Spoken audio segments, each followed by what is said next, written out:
Faith cometh by hearing, and hearing by the Word of God. It's time for Faith to Live By with Sue Taylor.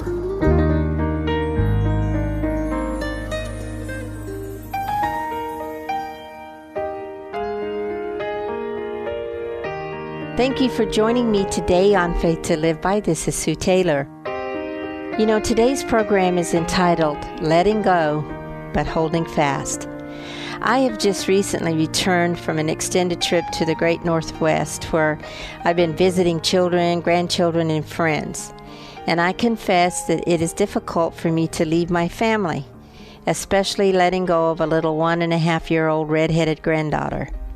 But I have learned, as I'm sure you have, that life is about letting go. Letting go physically and or emotionally. The Bible tells us in Ecclesiastes chapter 3 that there is a time for everything under the sun. And there is a time to hold on, and there's a time to let go. Letting go is easier said than done because it denotes loss.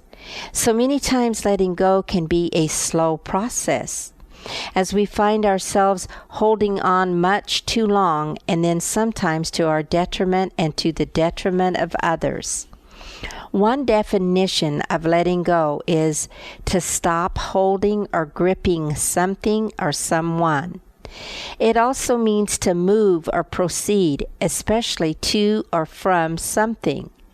Many of us never get to move forward because we can't let go. I believe the greatest psychology teacher that ever lived, Jesus Christ, and the Bible show us a much more fulfilling way of letting go, which in the end is and can be less painful, and it can actually lead to gain. 1 Thessalonians 5:31 tells us to test all things and hold fast to that what is good.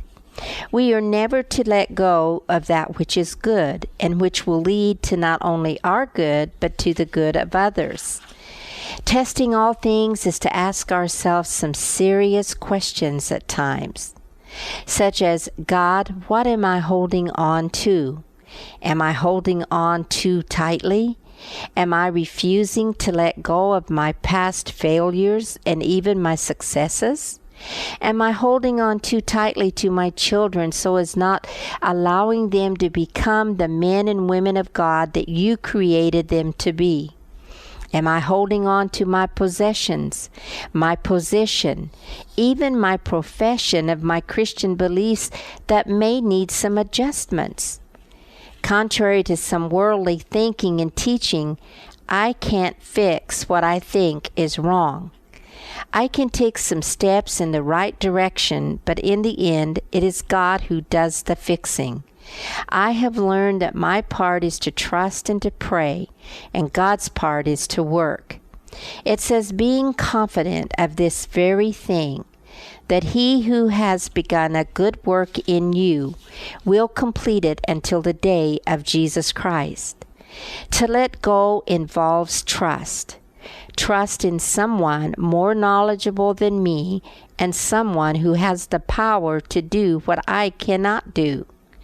Trust involves having faith, receiving biblical counsel, sitting still in His presence, and waiting. One of the most beautiful stories in the Bible regarding letting go is the story of Ruth, and sometimes it seems that we women have a more difficult time of letting go than men do.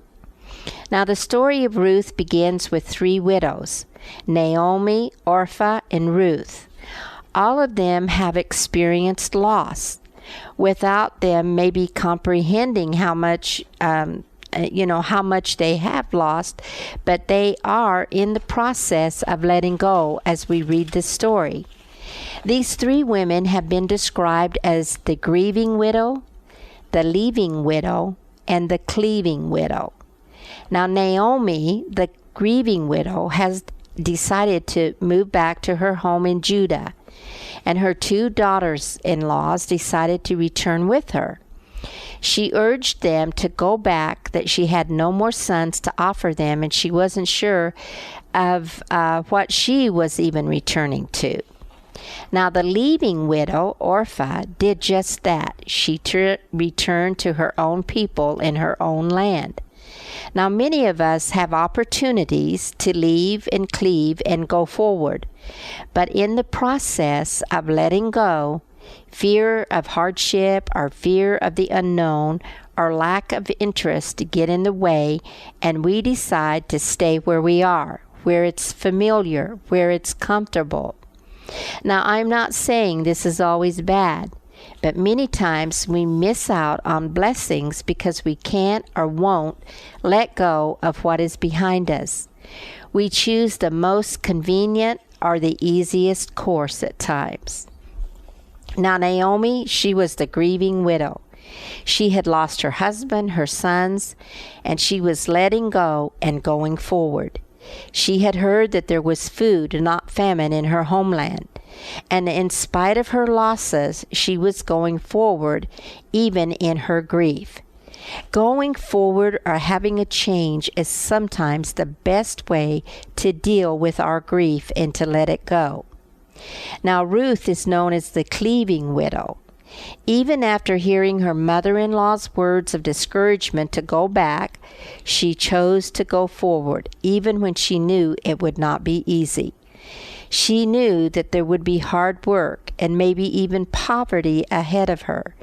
And Naomi, especially without a male provider, but yet she chose to let go of her homeland, her people, her place of comfort, and follow a godly woman. She followed out of love. She left all because of love.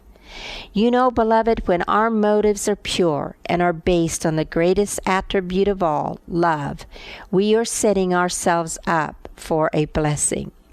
So the story goes on that as they arrive in Naomi's hometown, Ruth finds work in a field belonging to a distant relative of Naomi, who had the right to redeem her and all that belonged to her.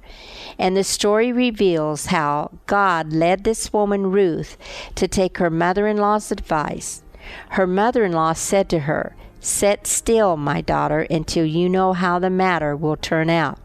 For the man will not rest until he has concluded the matter this day." When we take a matter to God in trust, our part is to sit still and wait until God concludes the matter for us.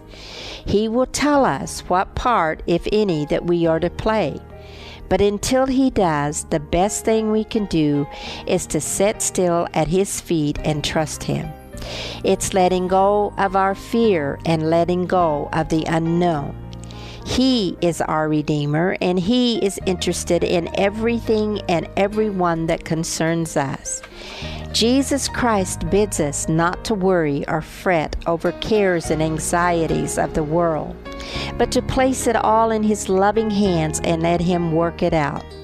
Our part is to step out in faith and trust God with the impossible. I am sure when Ruth left all behind and let go of her past, she experienced moments of fear and doubt. But she clung to the one who had the answers, to a godly woman of faith, even when she didn't know the God of that woman. That is all God asks us to do in letting go. Don't grieve, just leave everything in God's hand, cleave to Him, and hold fast to the good hand of God, and you will find, beloved, that you will have the faith you need to live by. You've been listening to Faith to Live By with Sue Taylor. If you would like to write with your comments or to request a copy of this program for an $8 donation, write Sue Taylor, 10827 Highway 86 East, Neosho, Missouri 64850. Sue Taylor is a member of the KNEO team and a keynote speaker at several church and women's events throughout the 4-state area. To book Sue for your next event, contact Sky High Radio at 417-451-5636.